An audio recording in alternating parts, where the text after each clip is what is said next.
A few days ago, I showed a few of my friends how their names would be written in the Seal script. The Seal script, in case you don't know, is an ancient script used a few thousand years ago, not too long, not too far back actually, and definitely younger than Oracle, but older than most of the common or later Chinese writing that we more commonly see today. And so I thought to myself, it would be a great idea if I could do the same for country names, because honestly, most of the country names, when translated into Chinese, those characters indeed bear very, very good meanings. So, without further ado, we are going to do it in this video. And to start off, how do we write the United States of America in Seal script? We start with the first sound, which would correspond to the meh part of America. Goes like this. So the sequence of writing Chinese characters is always most of the time always top to bottom, left to right. These are the general rules. Of course, there are a ton of exceptions, just like many other languages.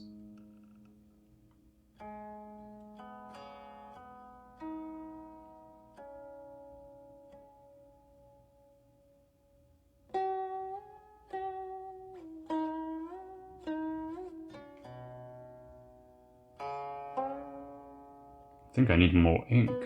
The water to ink ratio is a little messed up. I'll do that in a second.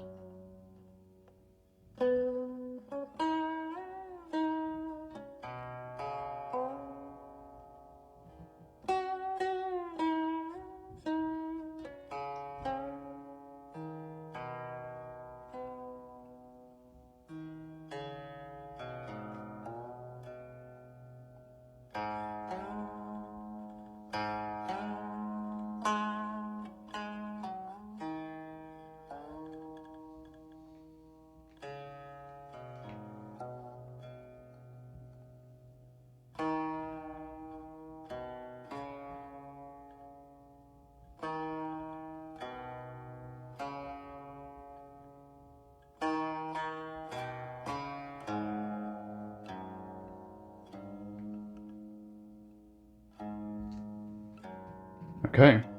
As mentioned earlier, this is the character that represents the sound, the meh sound in America.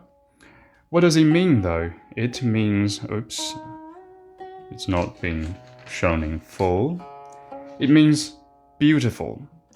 And you may ask, why would it mean beautiful in a sense? Well, I guess you can imagine, you can think of it this way. It largely represents the shape of a person who's wearing like a beautiful crown. Think of it as a crown. Oh, my crown looks like a broccoli, but you get the idea.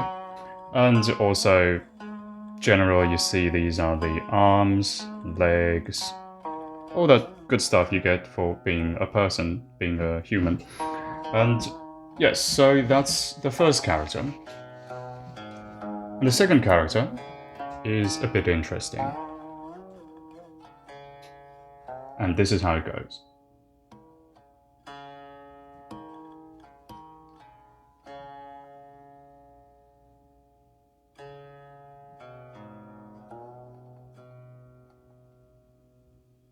Okay. Now I think I need to recharge my brush.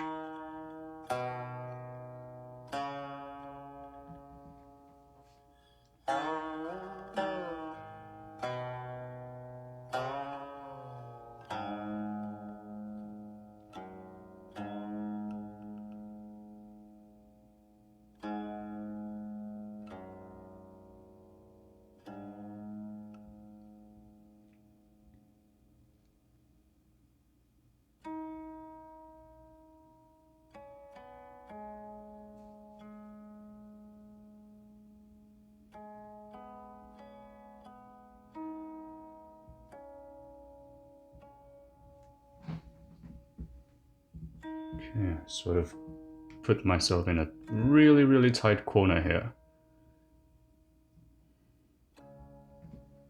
I don't know why my characters all look so thin today.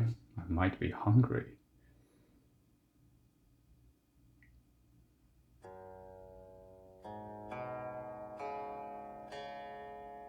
Okay, let's see if we can fit it in.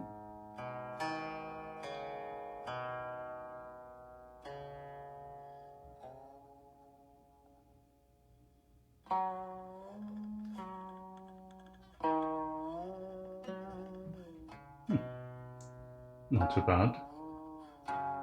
By my standard, of course. And finally, close it up. Just like we closed the border. There you go.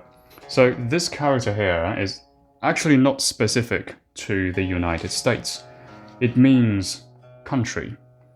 And it could be used in many other countries. As you shall see, we will be soon writing the characters for Germany, and the same character would be present as well.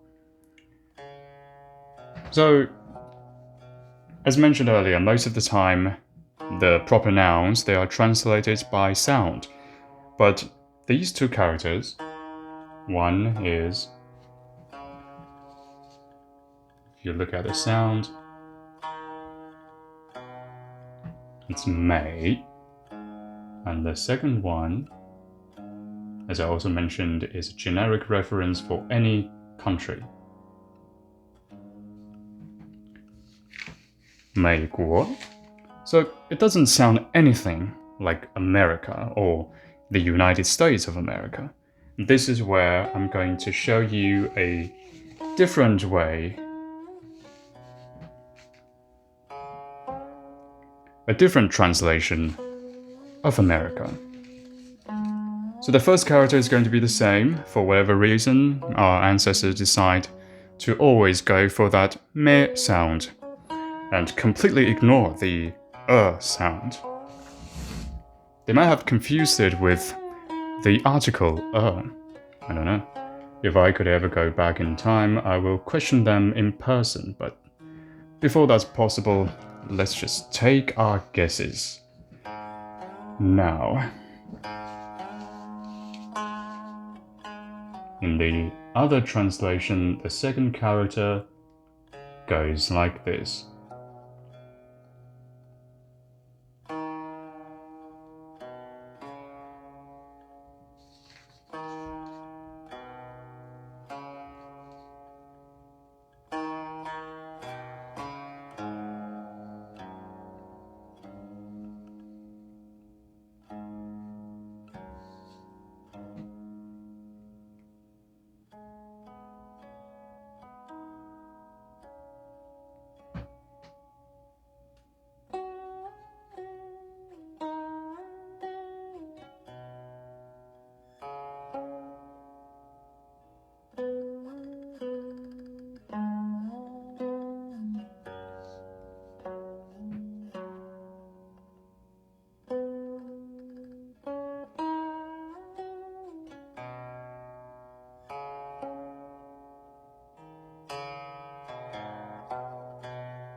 The left half looks rather cheerful.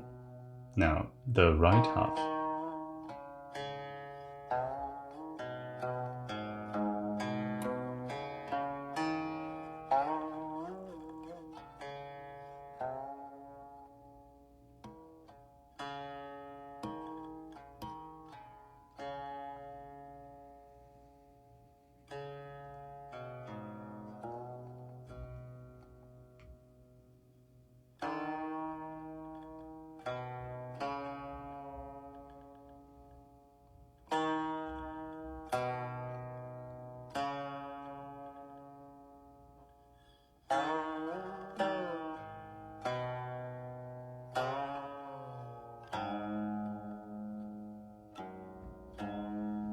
Okay, for only 5 or 6 strokes, it definitely took me longer than expected to write it out. But here you go. This character pronounces Li. Going to write it up here. L-I, Li. And it means sharp. Why would it mean sharp, you ask? Well, you can think of it this way. On the left-hand side, you have something that resembles a crop. Or cactus, depending on what type of plants you are more used to. And on the right-hand side, you see someone, it looks like a person, wielding a giant scythe. Or it could be the Grim Reaper. And we're just missing one more character. Let's write it all out before we do a quick summary of all three and how it sounds and what it could represent in an alternative interpretation. Last character.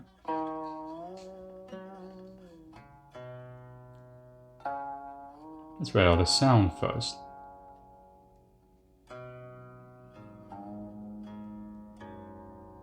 It's pronounced 尖.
So this character means solid, something that is strong and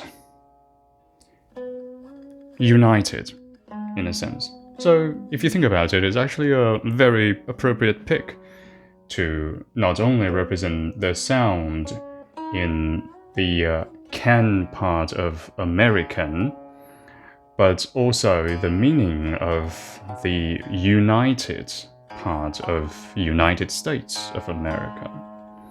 Now, this word is actually quite interesting. So you see this word contains largely 3 partials.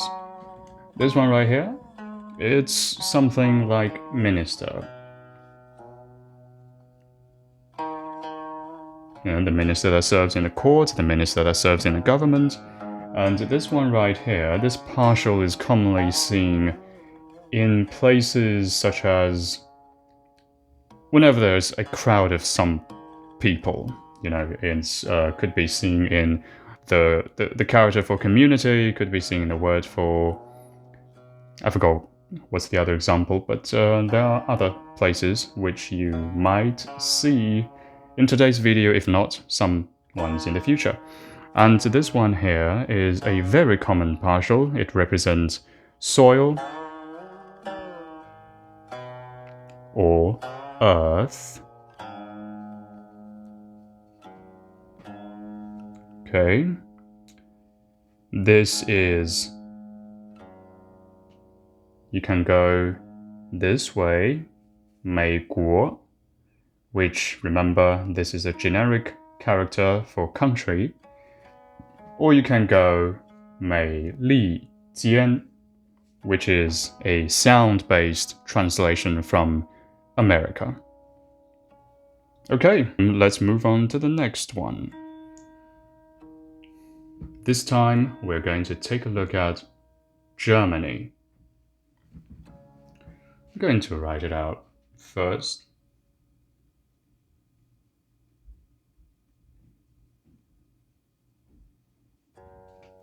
Just like America or the United States, there are two ways. One is the common one character plus the country character. Well, it feels like we're doing math here. But anyway, we'll get through it. So, the first character in Germany.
Okay, that's the first character.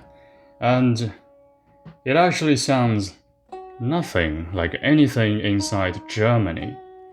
This character, this word in Chinese, is pronounced de.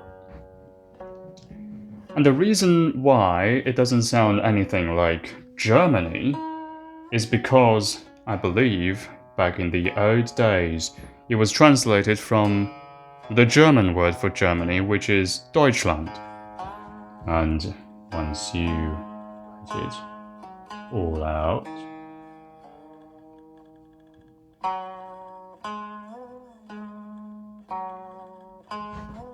Now you see the DE, which is the same DE except sounding quite different.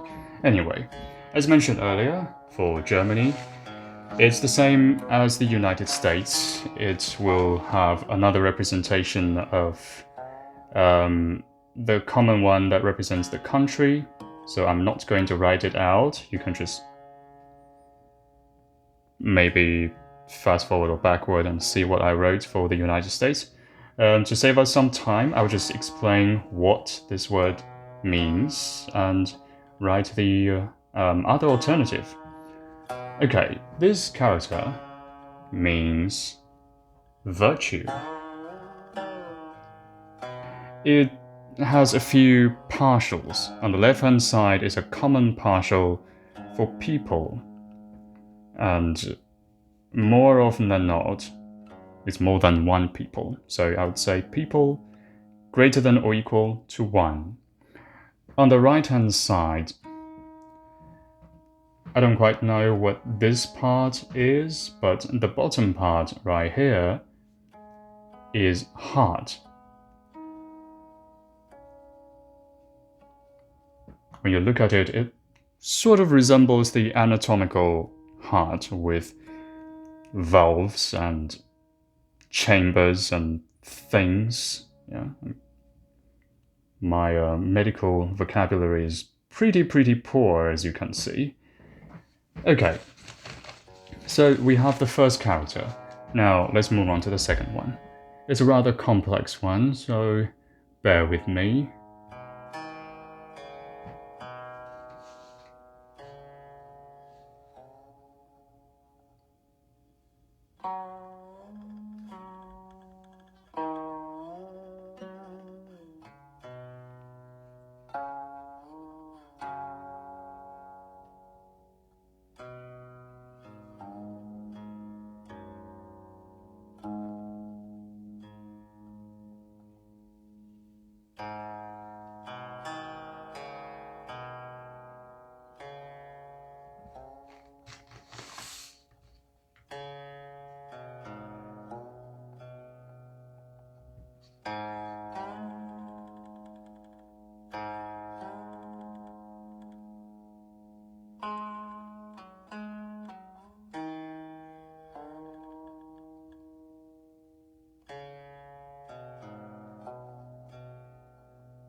Okay, I may have started with too big of a head. I'm going to mess this one up.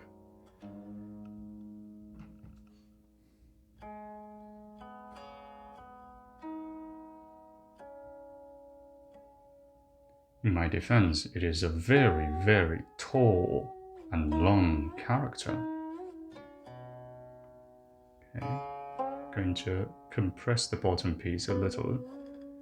So it may look a little funny if you actually know how it's written.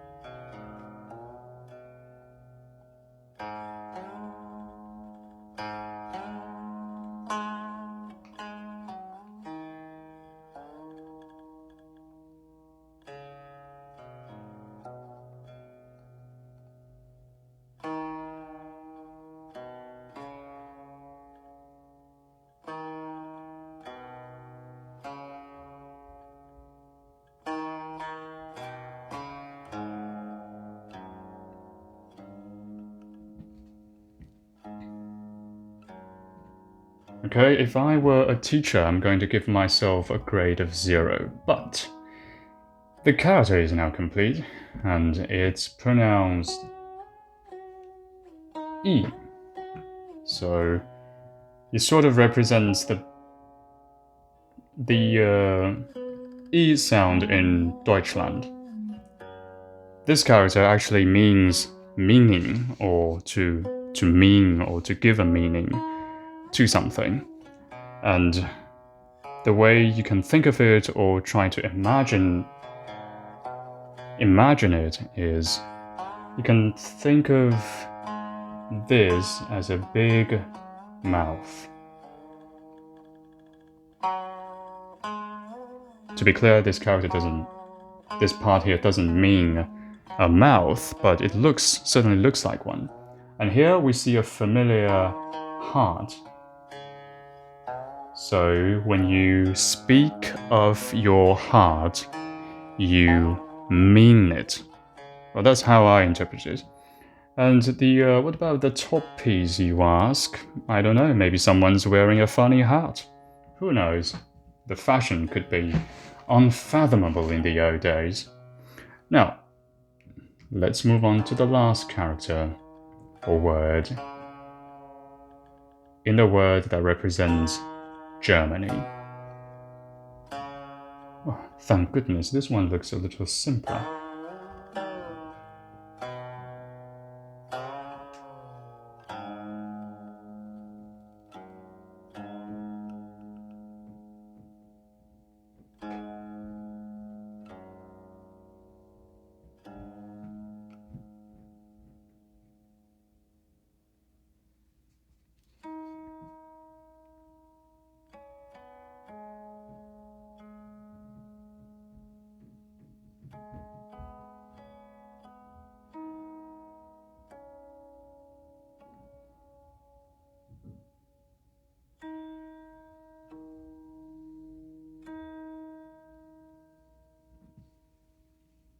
Okay, I'm running out of ink.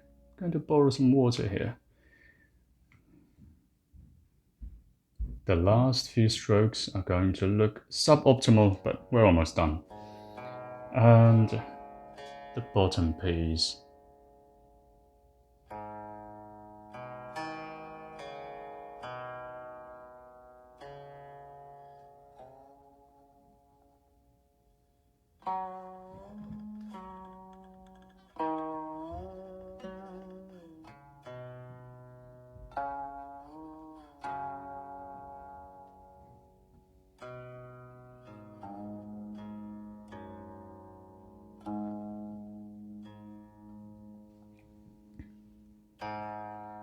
Okay, so as mentioned earlier, this one is indeed a lot simpler. And how do we read it? It's pronounced 智. In classical Chinese, it means to record or to remember. Remember. Some Mufasa impression right there. Anyway, and as you may have also noticed, we have a common partial here for heart. It's quite interesting, isn't it, that all three words for Germany has the heart partial at the bottom. There you go. There's one heart for you, one heart for you, one heart for you. Many, many hearts. Okay, and you can think of it in whatever way you want. I'm just going to show you a full picture of what it all looks like. That's it for now, and until next time.